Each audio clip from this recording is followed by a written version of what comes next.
ഏറ്റവും അടുത്ത് മോഹൻലാലിൻ്റെതായ റിലീസ് പ്രതീക്ഷിക്കുന്ന ചിത്രമാണ് മോഹൻലാലിന്റെ ആദ്യ സംവിധാനത്തിൽ എത്താൻ പോകുന്ന ബറോസ് എന്ന ചിത്രം. ബറോസ് എന്ന 3D ചിത്രം അത്രയ്ക്ക് വലിയ റിലീസിംഗ് പദ്ധതികളാണ് അണിയറയിൽ ഒരുങ്ങുന്നത് എന്ന റിപ്പോർട്ടുകളാണ് ഇപ്പോൾ പുറത്തു വരുന്നത്. മോഹൻലാലിന്റെ ആദ്യ സംവിധാനത്തിനെ തന്നെ ആരാധകർ ഏറെ പ്രതീക്ഷയോടാണ് ബറോസ് എന്ന ചിത്രത്തെ കാത്തിരിക്കുന്നത്. ഒരു ഫാന്റസി ഗണത്തിൽപ്പെടുന്ന ചിത്രം എന്ന രീതിയിൽ എത്തുന്ന ചിത്രത്തിന് പ്രേക്ഷകർക്കിടയിൽ ഒരു മിക്സഡ് അഭിപ്രായം ഇപ്പോൾ തന്നെയുണ്ട്. ചിത്രത്തിന്റെ ആനിമേറ്റഡ് വീഡിയോ ഒക്കെ കഴിഞ്ഞ ദിവസം അണിയറ പ്രവർത്തകർ പുറത്തുവിട്ടിരുന്നു. ബറോസിന്റെ ആനിമേഷൻ സീരീസിന്റെ സംവിധായകൻ സുനിൽ നമ്പു ആണ് നിർവഹിച്ചിരിക്കുന്നത്. TK രാജീവ് കുമാറിന്റേതാണ് ഈ സീരീസിന്റെ ആശയം. ഓണം റിലീസായി സെപ്റ്റംബർ 12 റിലീസ് ചെയ്യുമെന്ന് പ്രഖ്യാപിച്ചിരിക്കുന്ന ചിത്രം സെപ്റ്റംബർ 13 എത്തുമെന്ന് കഴിഞ്ഞ ദിവസം ചില ട്രേഡ് അനലിസ്റ്റുകൾ റിപ്പോർട്ട് ചെയ്തിരുന്നു. ഛായാഗ്രഹണം നിർവഹിച്ചിരിക്കുന്നത് സന്തോഷ് ശിവനാണ്. ഇന്ത്യയിലെ ആദ്യ 3D ചിത്രമായിരുന്ന മൈ ഡിയർ കുട്ടിച്ചാത്തൻ സംവിധാനം ചെയ്ത ജിജോ പുനൂസിന്റെ രചനയിലാണ് ഈ 3D ചിത്രം റിലീസിനെത്തുന്നത്. ആന്റണി പെരുമ്പാവൂറാണ് ചിത്രത്തിന്റെ നിർമ്മാണം. മോഹൻലാൽ നായകനാകുന്ന ഒരു ഫാന്റസി ചിത്രമായിരിക്കും ബറോസ്. മാർക്ക് കിലിയനും ലിഡിയൻ നാദസ്വരവുമാണ് സംഗീതം പകരുന്നത് എന്ന പ്രത്യേകതയും ഈ ചിത്രത്തിനുണ്ട്. 2019 ഏപ്രിൽ പ്രഖ്യാപിക്കപ്പെട്ട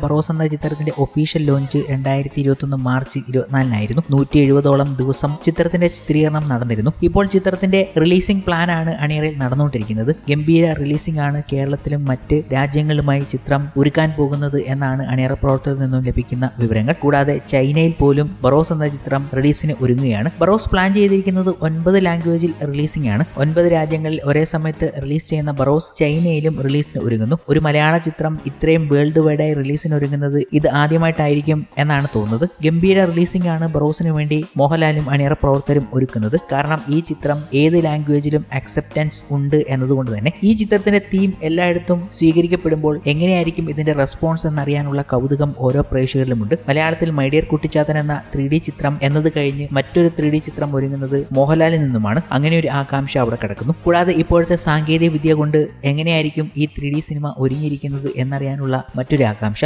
മോഹൻലാലിന്റെ ബറോസ് എന്ന കഥാപാത്രം, കൂടാതെ മോഹൻലാലിന്റെ ആദ്യ സംവിധാനം, അങ്ങനെ ഒരുപാട് കാര്യങ്ങൾ ഈ ചിത്രവുമായി ബന്ധപ്പെട്ട് കിടക്കുന്നു. എന്തായാലും ബറോസ് നമ്മുടെ മുന്നിൽ അതിവേഗത്തിൽ തന്നെ എത്താൻ പോവുകയാണ്. ഈ ചിത്രത്തിന്റെ റിലീസിംഗ് പ്ലാൻ ആണ് ഇപ്പോൾ അണിയറയിൽ നടന്നുകൊണ്ടിരിക്കുന്നത്.